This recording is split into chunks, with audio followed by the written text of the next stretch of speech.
आप सभी को जय मसीह की दोस्तों, फिर से स्वागत है हमारे इस नए वीडियो में। यदि आप जवान हैं तो आप कहीं ना कहीं इस बात को लेकर चिंतित होंगे कि आने वाले समय में मेरा भविष्य कैसा होगा, आने वाले समय में मेरे लाइफ में कैसा ज़िंदगी होगा, मैं सक्सेस हो पाऊँगा या नहीं हो पाऊँगा, मैं सफलता को प्राप्त करूँगा या नहीं करूँगा।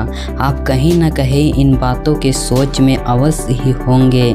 यदि आप इन बातों को सोचते हैं तो आपको इन बातों की सोचने की कोई आवश्यकता नहीं है। बस इस वीडियो को अंत तक देखिए। मैं विश्वास करता हूँ आपका हर एक सवाल जो अपने लाइफ से रिलेटेड है उसका उत्तर इस वीडियो के माध्यम से मिल जाएगा, क्योंकि हम लोग परमेश्वर के वचन से देखेंगे कि परमेश्वर का वचन हमारे भविष्य के बारे में क्या कहता है।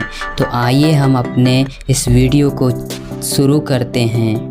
परमेश्वर के वचन में लिखा है, भजन संहिता 139 अध्याय उसका 13 और 14 पद। इसमें इस प्रकार लिखा है, मेरे मन का स्वामी तू है, तूने मुझे माता के गर्भ में रचा।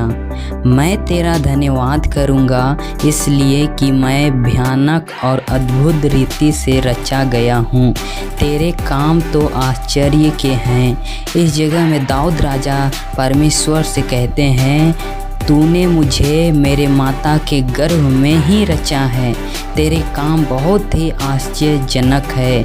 क्या आपको नहीं लगता जो परमेश्वर आपको आपके माता के गर्भ में रच सकता है वह आपके भविष्य को नहीं ठीक कर सकता?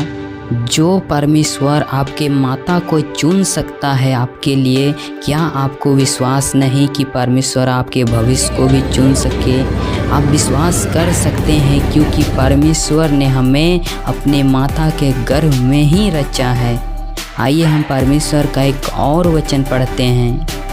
यिर्मयाह का किताब उसका 1 अध्याय और 5 पद। इसमें इस प्रकार लिखा है, गर्भ में रचने से पहले ही मैंने तुझ पर चित्त लगाया और उत्पन्न होने से पहले ही मैंने तेरा अभिषेक किया। मैंने तुझे जातियों का भविष्यवक्ता ठहराया। परमेश्वर का वचन आज आपसे कहता है कि गर्भ में रचने से पहले ही मैंने तुझ पर चित्त लगाया है। परमेश्वर जब हम गर्भ में रचे भी नहीं गए थे उसी समय परमेश्वर हमारे ऊपर अपनी दृष्टि को किया था।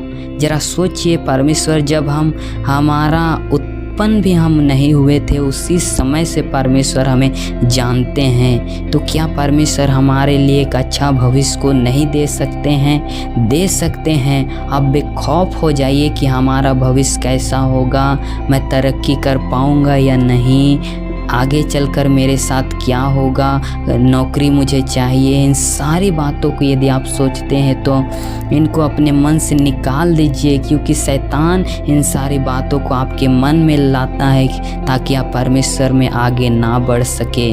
क्योंकि परमेश्वर का वचन कहता है, गर्भ में रचने से पहले ही मैंने तुझ पर चित्त लगाया है। जरा सोचिए, जब हम बने भी नहीं थे उसी समय परमेश्वर ने हम पर चित्त लगाया है। तो जब आज हम जीवित हैं परमेश्वर की दया से, तो परमेश्वर क्या हमारे भविष्य को नहीं चुन सकता है? चुन सकता है। आपका भविष्य यीशु मसीह के नाम से मैं कहता हूँ बहुत ही अच्छा होगा। आइए हम परमेश्वर का एक और वचन पढ़ते हैं। मत्ती का किताब उसका 6 अध्याय और 8 पद। इसमें इस प्रकार लिखा है, इसलिए उनके समान ना बनो, क्योंकि तुम्हारा पिता तुम्हारे मांगने से पहले ही जानता है कि तुम्हारी क्या क्या आवश्यकताएं हैं। परमेश्वर इस जगह में कहते हैं, संसार के समान तुम मत बनो। यदि आप ऊपर पढ़िएगा तो आपको अच्छी रीति से समझ में आएगा कि परमेश्वर कहना चाहते हैं, संसार के समान तुम मत बनो, क्योंकि हमारा पिता जो यीशु मसीह है वह हमारे मांगने से पहले ही जानता है कि हमें क्या क्या आवश्यकताएं है। जरा सोचिए, परमेश्वर जब ना चिड़िया ना कुछ बोता है ना बटोरता है, लेकिन भी परमेश्वर उसके लिए दाना देता है, तो आपका मूल्य उन चिड़ियों से, उन परिंदों से कितना बढ़कर है। बस आप यह कोशिश करें कि परमेश्वर के साथ खड़े रहिए। आप जो आपका है वह आपको परमेश्वर अवश्य देगा। दूसरों को देख के हमें जलने की आवश्यकता नहीं है कि मेरे दोस्त, मेरे यार बहुत आगे बढ़ जा रहे हैं, उनके पास एकदम नौकरियां है, गाड़ी है, बंगले हैं। इन सारी बातों को हमें सोचने की आवश्यकता नहीं है, क्योंकि परमेश्वर जब समय आएगा तो हमारा जो है उसे परमेश्वर हमें अवश्य ही देगा। बस अंत तक आप परमेश्वर के साथ बने रहिए। ऐसा नहीं कि जब आप मर जाइएगा उतने दिन तक बने रहिए। जब समय आएगा परमेश्वर आपको ऐसे उठाएगा कि कोई आपको गिरा नहीं सकता। बस परमेश्वर पर आप विश्वास कीजिए। मैं विश्वास करता हूँ कि आपने जाना कि परमेश्वर हमारे भविष्य को भी चुन सकते हैं। जब परमेश्वर हमें माता के गर्भ में रचने से पहले हम पर चित्त लगाए हैं, तो हमारे भविष्य को भी परमेश्वर चुन सकते हैं। आप विश्वास करिए और परमेश्वर के साथ केवल बने रहिए। वीडियो अंत तक देखने के लिए आपका धन्यवाद। यदि आप इसी तरह के वीडियो देखना चाहते हैं तो हमारे चैनल को सब्सक्राइब कीजिए। यदि आपका कोई भी सवाल क्यों ना हो, आप कमेंट करें। मैं हर एक का सवाल का जवाब बाइबल से दूंगा, वह भी वचनों के साथ। फिर से आप सभी को जय मसीह की।